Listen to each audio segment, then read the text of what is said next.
You know what this is? A brown shirt? It's the shirt before the shirt.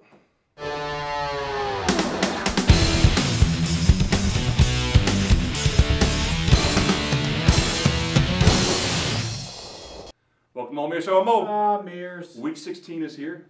We decided to gamble a little bit on week 15, and we found out really quickly why we don't do that. Yeah, it was a bad decision. The one team I lay some money on doesn't even score a point. I guaranteed New England was going to cover. That was an interesting game.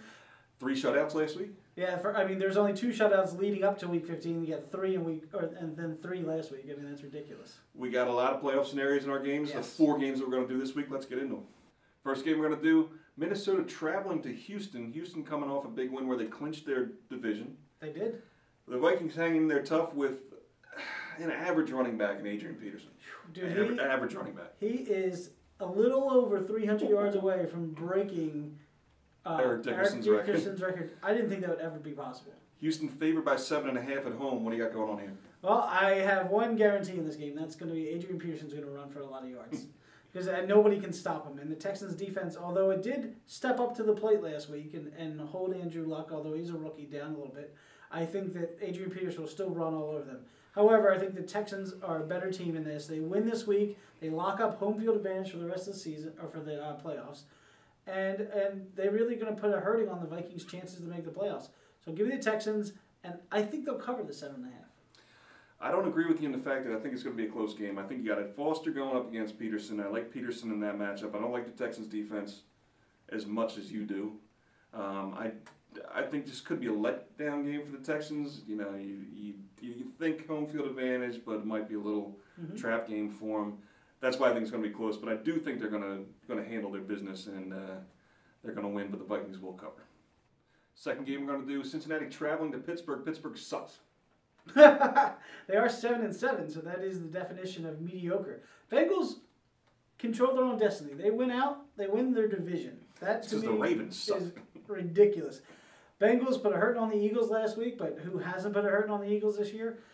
Steelers, I mean, they're just coming up small the last 2 weeks. They should have beat Dallas. It's a joke. I like the Bengals to go into Pittsburgh, win this game, knock the Steelers out of playoffs. They won't be able to make the playoffs if they lose this week to the Bengals. And I like the Steelers to keep going on and maybe win that division. So I'll take the Bengals with the 4.5 points. Let's address Troy Polamalu. There was 2 plays that I witnessed yesterday in that game where there was a tackle going on and he was backpedaling at the base of the tackle. That's how much he wants to get contact. There was another play where the running back breaks free and he leaped over top of him.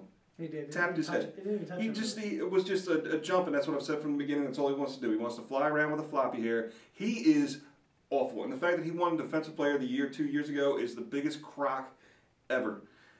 That defense is not good, and the Bengals have to win this game, otherwise they're not good. I'm going to side with the Bengals just for that reason, because the Steelers they have to have too many holes to be playing the way they're playing. Big Ben comes back, healthy or not. Their offense is anemic. Their running game has too many people getting kicked out of the stadium than even trying to not fumble the ball. So give me the Bengals to win this, and if the Steelers manage to pull this one out, I will never pick the Bengals again for the rest of my life.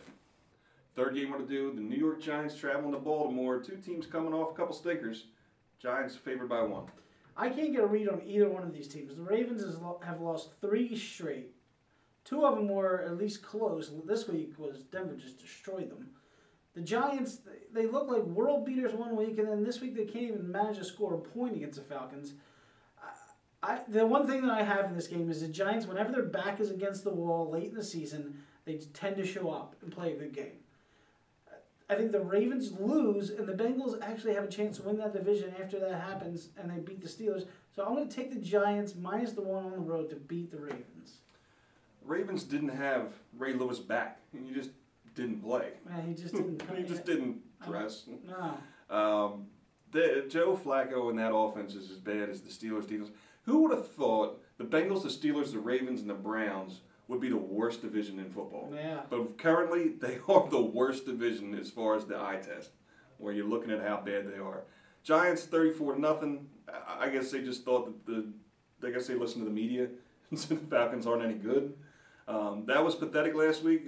They looked like they were sleeping. They just getting pushed around. I expect them to respond. I just don't think the Ravens have anything right now. I think they are in such a spiral.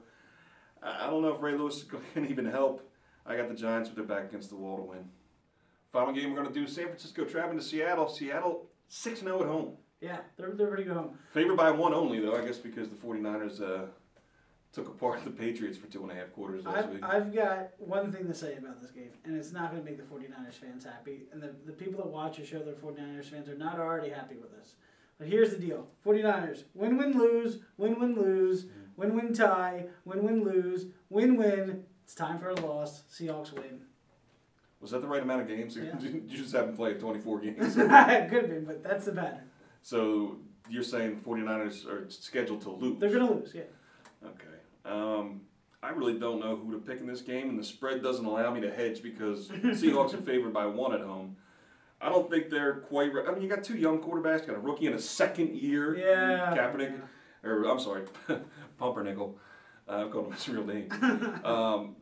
I'm just going to go with Seattle to win this at home because they're undefeated at home. But, man, that defense for the 49ers looked good until they went to the prevent up 31-3. That's all that was last night. 28 points given up in 8 minutes because you went to the prevent. And then once it went back normal, they won. But I'm going to give it the 12th man and watch Pete Carroll do some gay hopping on the sideline at the end of the game.